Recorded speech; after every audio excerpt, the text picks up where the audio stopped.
Hey, what's buzzing with my cousins? Thank you for stopping by to join me here on Chopp Shoppe. Hey, yo, so if you've been anywhere near a screen lately, whether TV, phone, or computer monitor, it's easy to see that no matter the cookies that's tracking your data or the algorithms of your various search engines, popular media finds any way possible to sprinkle a few demons into your day. More and more people are trending on TikTok for promoting either occult practices or trying to communicate with spirits and capture their proof on camera. Now, I know it's easy for a lot of people to say, so what? It doesn't mean anything. It's all a gimmick for clickbait. But those are still statements of a people who have been utterly desensitized. Remember, not that long ago, Beavis and Butthead were removed from the airwaves almost solely because they would headbang and rock horns. Not nearly as controversial and much more recent than Beavis and Butthead, Invader Zim was removed from the last great run of Nicktoon lineups for its dark undertones being deemed too spooky for their target demographic. So why now is there zero fuss given when the content has gotten so much more extreme and the same audience is being targeted? The more the idea of demons becomes socially acceptable, the more readily available we find ways to communicate with them. In the same board game aisle, you can either choose to try and make a little money with Monopoly, or you can choose to dabble in a little necromancy with a witch board. Now, I love scary stuff, movies or you name it. I don't, however, play with spirits at all, let alone demons. If you do own a witch board, I think it's important for me to state that the only reason it's called a Ouija board in the stores is because that's the name the board gave itself.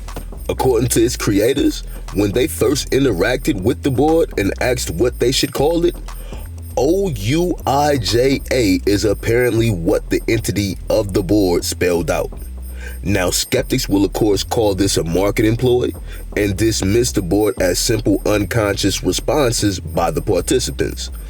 But keep in mind, the same thing being sold in department store game aisles here in the States is consistently being reported for having very real consequences in Colombia.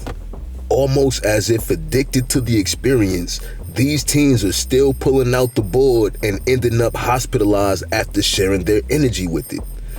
Even with the more recent reports going back to the beginning of last year, the numbers of victims in these different incidents are so staggering that a police task force had to be assigned to try and get a handle on the epidemic, the same way the police treat the hood in a drug epidemic. At this point, the situation there has gotten so dire that the lead officer is convinced that these girls have opened up a gateway to something purely demonic through their use of the board. So in today's episode, we'll take a look at the new A24 horror flick already being crowned a cult classic, Talk to Me. Similar to the ongoing witchboard incidents in Colombia, this film focuses on teens also dabbling in necromancy. The centerpiece at these parties in Australia takes things up several notches from the witchboard though, with the goal of its ritual going well beyond the concept of just communicating with the dead. In the hands of a mature audience, I feel the film is very well done. As a huge horror fan, A24 has some of the most unnerving titles in their catalog I've ever seen. But this is one of those movies I feel plays in some dangerous waters, however, as despite the film's R rating, the plot centers around junior high and high schoolers, a demographic who is arguably the most impressionable age group of all. This breakdown will include some spoilers, but in an effort to keep my point centered around this being a cautionary tale, I won't give away everything. That way, if you do happen across the film yourself, I haven't killed the entire story while still hopefully elaborating on enough to keep the activity in the movie from sounding enticing. I can't stress enough how serious I think this concept should be taken. Hey, so if you can hear me, it means you're already locked in, so fire up and let's trip off this star. The story opens up with a dude making his way through an epic house party that's turned to the max. Straight out the gate, the allure is already being packaged with a big pretty bow. The party appears legit fun. If you're able to look past the genuine concern on this guy's face as it builds into anxiety in search of a specific partier. After a few strikeouts, the dude finds a familiar face locked outside of a bedroom door. After learning the person refusing to open up is indeed his younger brother, the guy wastes not a second in breaking the door down in a panic. In the middle of what appears to be a nervous breakdown, Duncan is gathered up by his older brother as he attempts to discreetly escort him home. When the brother becomes outdone by the onlookers turned paparazzi as the two make their exit, it's important we listen closely to the mutters and mumbles under Duncan's breath. His statements are instant red flags, and just as we start to suspect something deeper than a nervous breakdown being up, we're proven right when things go horribly left. As chaos erupts, we don't get any questions answered before both brothers appear to get taken out of the equation. We're left baffled by the bloody outcome, with the movie setting the stage for more brutality to come. From here, we're introduced to the protagonist, Mia. We don't have to read the room long to see that we've caught her at a really vulnerable moment. A conversation with her aunt leads us to believe that her mom isn't around, and the brief, awkward interaction with her dad makes it obvious the two aren't close. The short conversation with her pops is almost rude on her part when we compare it to how she opens up around her best friend's family. Mia seems to look at the baby of the family, Alex, like her own little brother, while Alex almost seems to see Mia as his first crush. Right before it becomes apparent that Mia is actually staying with the family, we learned that the solemn ceremony she attended earlier was a memorial for her mother. This plot point becomes extremely important. The way Mia handles grieving her mother becomes the motive behind everything soon to be set in motion. In the middle of teasing her best friend Jade over a phone call, Mia is immediately enticed by a live stream from their group chat. It's not the party itself that has Mia pleading to attend, it's the group activity being recorded. With eyes completely blacked out as if possessed, they watch as another team contorts backward into their chair, the other attendees seen with their phones out recording as well. With Jay showing zero interest in viewing the spectacle in person, Mia gives up on trying to sell her on the idea and instead goes in for the guilt trip. In between jokes about intimacy with Jade's boyfriend, Mia reminds her that that day was her mother's 2-year memorial, claiming that the experience being live streamed would help Mia keep that fact off her mind. Mia's guilt trip is a success, and after meeting the cool, no-nonsense matriarch of the household, the threat of sibling blackmail grants Alex his golden ticket to tag along as well. As they approach the party though, Mia screens a call from her pops to keep her focus on the live stream, already hinting at an unhealthy obsession with this TikTok-style party craze. As they make their way inside, one of the hosts doesn't hide their feelings about Mia's arrival. As she makes her way around the party, it's plain to see that Mia isn't popular in this crowd of teens.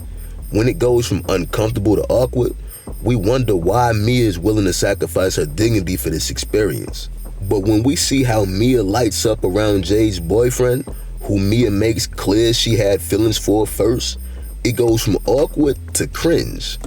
By the time we get to the big reveal, a couple of key character traits have been established with Mia. One is during this vulnerable time in her life, Mia is in desperate search of something that can fill the void of losing her mom.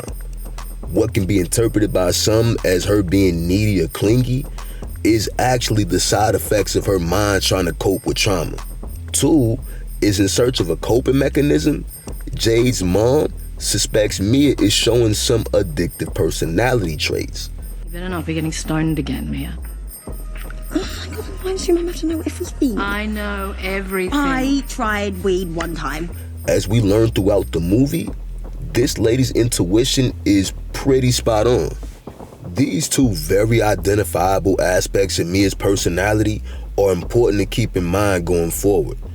This illustrates an ideal teenage mental state ranking among the most impressionable.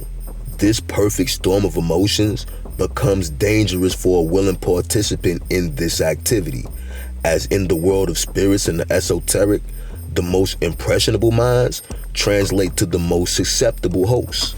Approaching the moment we as viewers have been waiting for, we have every right to be concerned when we learn that before a volunteer can proceed, they have to be strapped down. From here, we're introduced to the big event. In actuality, the event is discovered to absolutely be more ritual than party craze when the conjuring tools are finally revealed.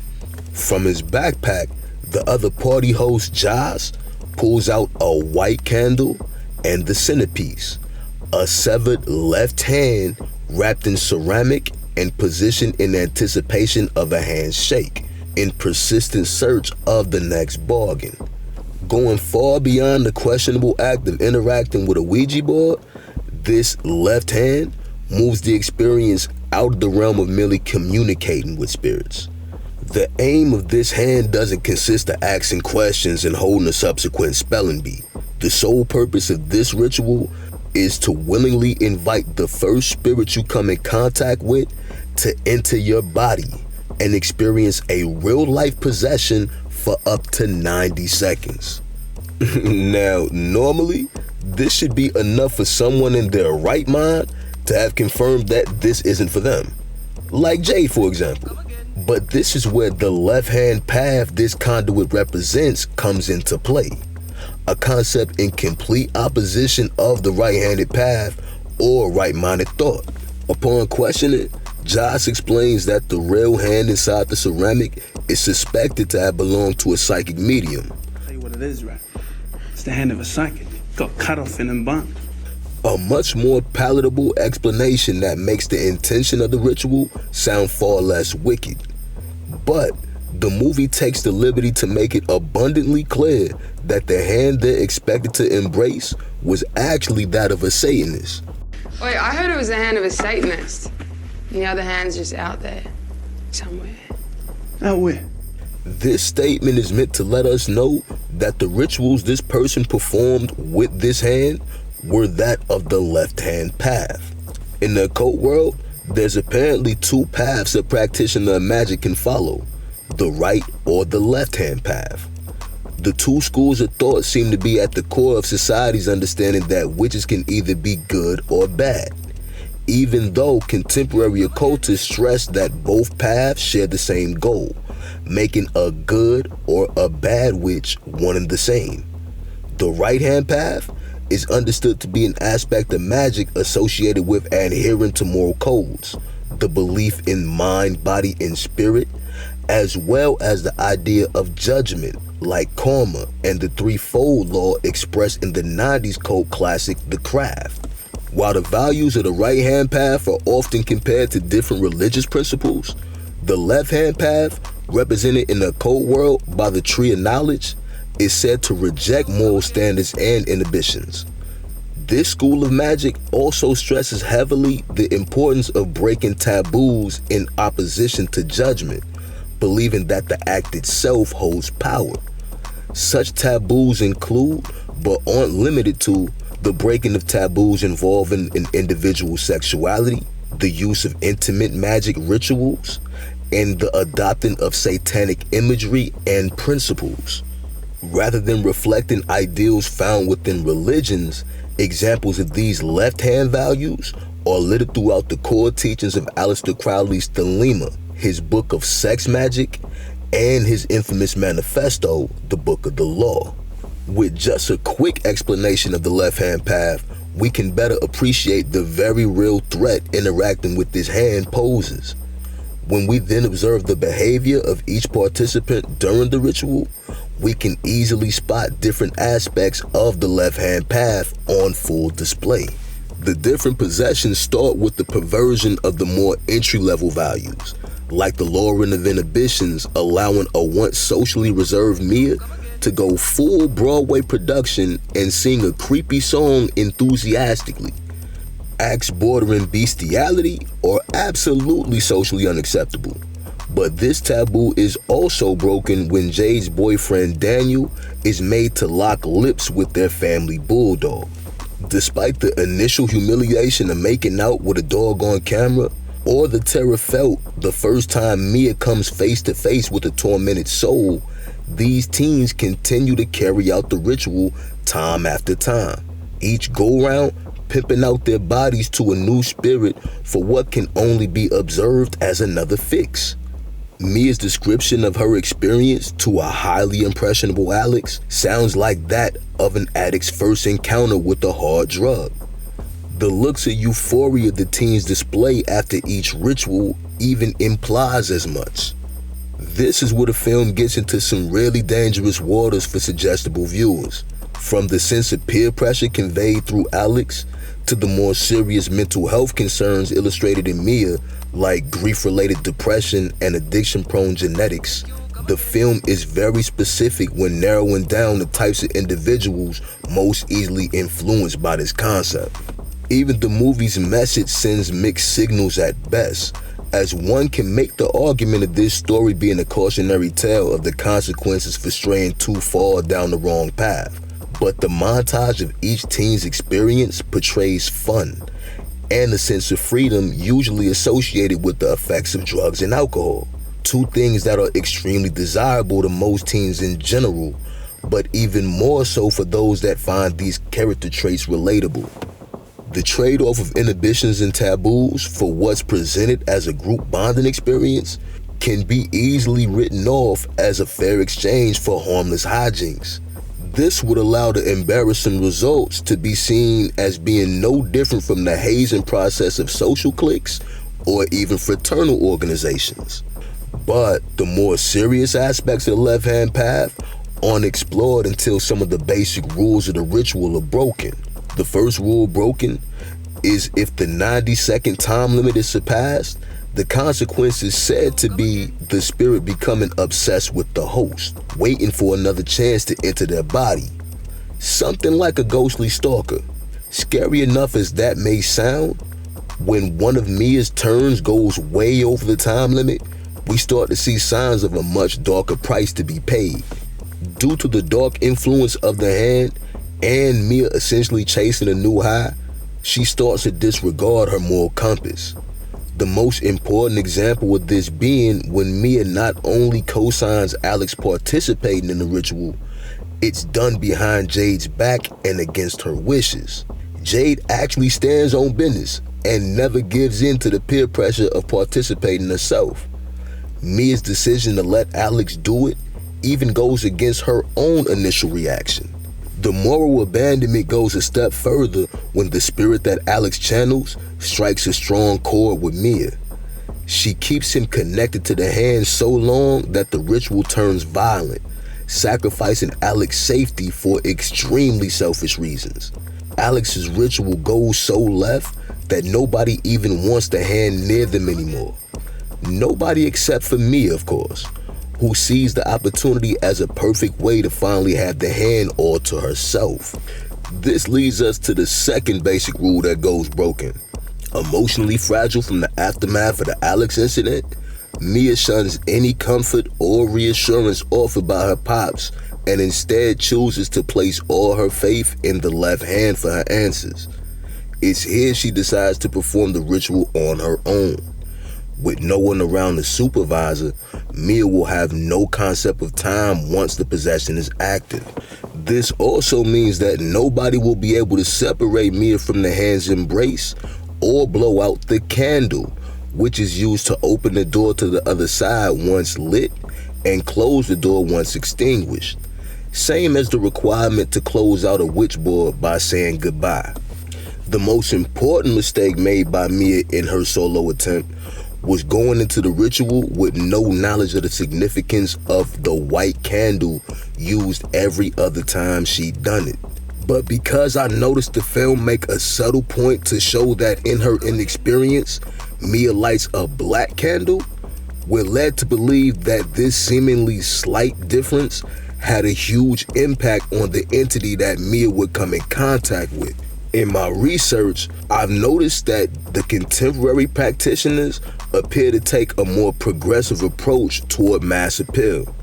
So material from the younger generation of self-proclaimed witches tends to argue the racist implications of associating black candle magic with demonic energy. However, it seems that there are still plenty of traditionalists that adamantly warn against the use of these candles with novices because of their appeal to demonic entities.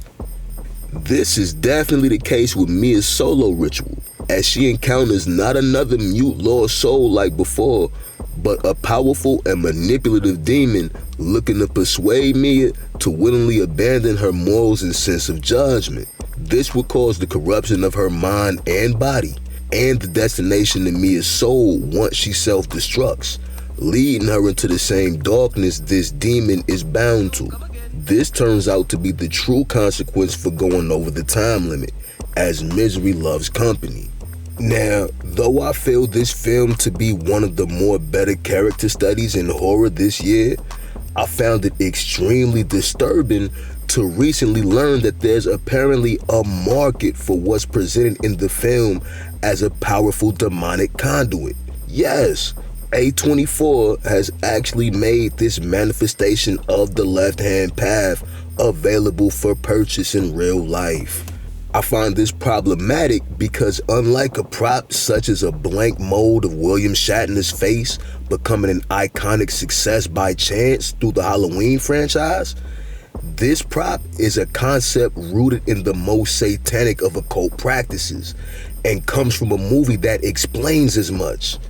The conduit is literally marked with the names of each individual soul claimed by his dark magic. Yet there's people who are still willing to pay money to own a physical representation themselves. This fact makes the ritual montage read more like a commercial than a standard film segment. Just like there have been dares going on for generations to call on Bloody Mary or Candyman, there will be kids and even some irresponsible adults who will make the purchase for the sole purpose of reenacting the ritual in the movie themselves. It's these viewers, younger, older, US and abroad, that I hope my words of caution find before submitting any energy to such an activity. Well, that's a wrap for this episode.